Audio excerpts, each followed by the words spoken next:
Bonjour à tous, revoilà Sambot. J'espère que vous allez bien. Nous allons voir ensemble aujourd'hui la gestion de la chaleur dans une GeoNef. Un Earthship pour ceux qui connaissent. Donc voici la coupe en profil des Earthships et les différentes choses que l'on va voir aujourd'hui. Alors pour petit rappel, nous avions deux stratégies dans la dernière vidéo, donc la stratégie du chaud, qui consiste à capter la chaleur, à la stocker, à la distribuer et à la conserver. Et on avait la stratégie du froid, évidemment stratégie de l'été, qui consiste à protéger son habitation de la chaleur qui pourrait rentrer, à la refroidir, à dissiper la chaleur, la minimiser, éviter, etc. Donc voilà, c'est de ça qu'on va parler aujourd'hui. Donc on va commencer par la stratégie du chaud. Donc on a, voilà, s'il va bien venir, capter la chaleur l'énergie du soleil. Donc ça se fait au travers de ces baies vitrées.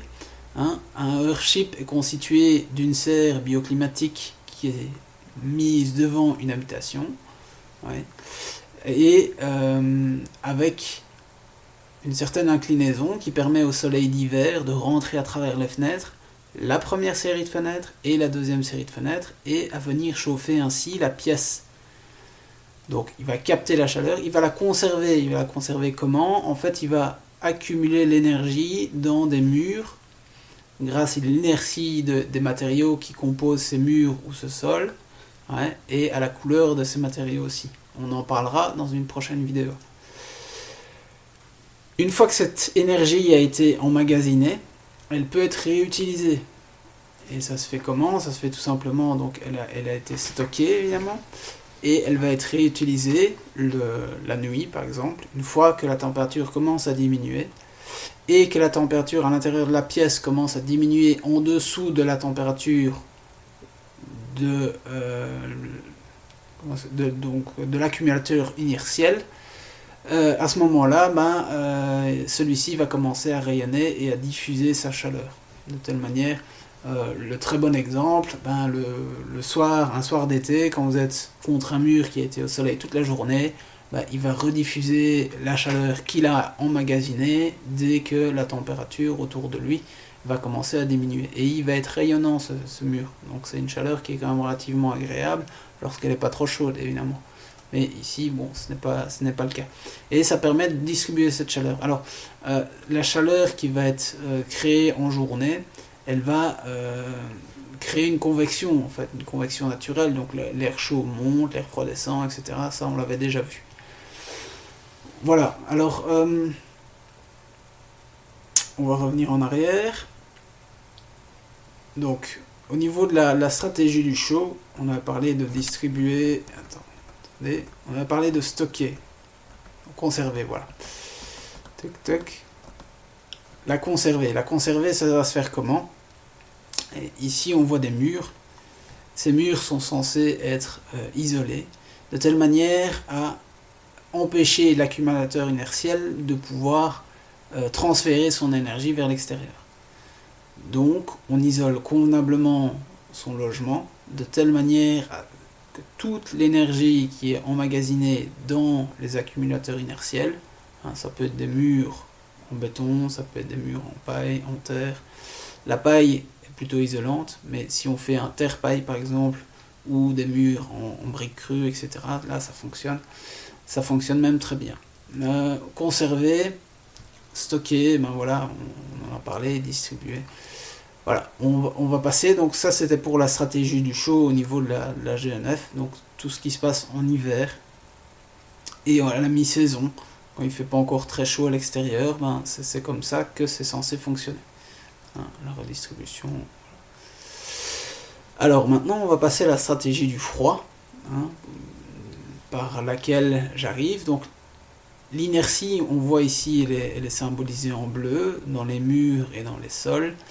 C'est quelque chose qui vaut dans les deux sens évidemment. Si c'est un accumulateur de chaleur, ça fonctionne aussi assez bien comme un accumulateur de froid, d'une certaine manière. Donc l'enveloppe isolée, elle est toujours là.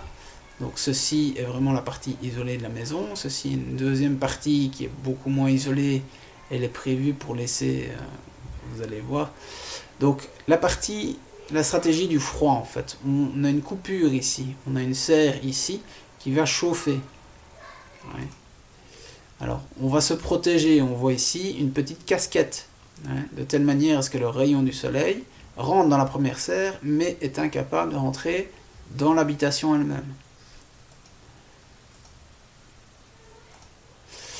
Et alors, évidemment, on avait parlé de quoi? De ventiler, enfin d'éviter la surchauffe. Donc l'éviter, ça va être typiquement une action pour le Earthship de l'habitant. Donc qui va ouvrir ici c'est sa toiture et sa verrière, et qui va surtout faire attention, avoir une bonne discipline de laisser fermer toutes ces fenêtres qui ne sont pas au soleil, de telle manière à ce que la partie habitation qui est ici ne se retrouve pas chauffée tout simplement avec l'air chaud de la serre. Donc il y a une discipline à avoir. On va dissiper cette chaleur. Comment est-ce que ça va se faire? Tout simplement, la convection va faire que l'air chaud monte, et donc l'air chaud ici de la serre va être ventilé déjà par une première convection qui vient ici, mais en plus il va y avoir des petites ouvertures ici, et on voit ici à travers le puits canadien en fait cette convection, à condition que les ouvertures ici soient beaucoup plus grandes que la somme des ouvertures qui sont ici, vont forcer un certain tirage ici à travers le puits canadien, ce qui va refroidir, l'air chaud qui vient d'ici va être refroidi à une dizaine de degrés ici à travers le puits canadien, et ça va nous rafraîchir en fait la maison, ce qui va être quand même relativement agréable, et tout ça va se faire simplement avec l'énergie solaire en fait.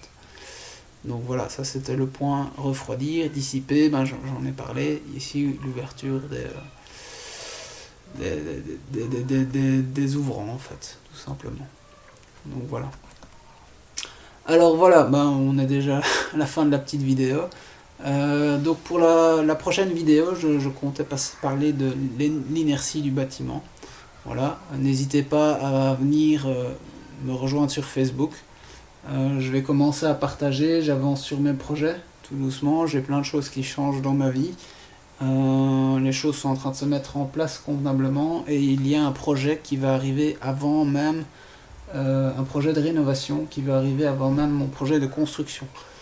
Et donc je vous en parlerai à mon avis à l'issue de l'inertie du bâtiment.